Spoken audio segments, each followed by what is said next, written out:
అందరికీ నమస్కారం అండి. ఈరోజు వరలక్ష్మి వ్రతం ఎందుకు చేస్తారో తెలుసుకుందాం. శ్రావణ మాసం వచ్చిందంటే మన ఇళ్లల్లో పండుగ వాతావరణం మొదలవుతుంది. అందులో ముఖ్యమైన పూజల్లో వరలక్ష్మి వ్రతం ఒకటి. అసలు వరలక్ష్మి వ్రతం అంటే ఏంటి? ఎందుకు చేసుకుంటారో తెలుసుకుందాం. వరలక్ష్మి అంటే వరాలను ప్రసాదించే లక్ష్మీదేవి అని అర్థం.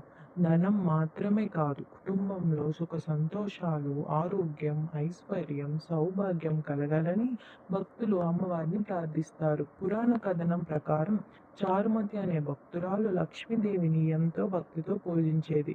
ఒకరోజు లక్ష్మీదేవి చారుమతికి స్వప్నంలో దర్శనమిచ్చి తనను వరలక్ష్మి రూపంలో పూజించమని చెప్పిందని కథనం.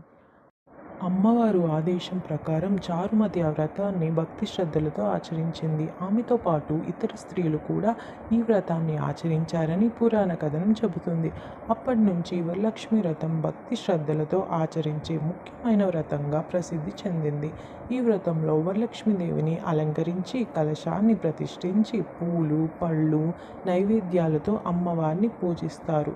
కుటుంబం సుఖ సంతోషాలతో ఉండాలని, ఇంట్లో ఐశ్వర్యం కలగాలని, అందరికీ మంగళం జరగాలని అమ్మవారిని ప్రార్థిస్తారు.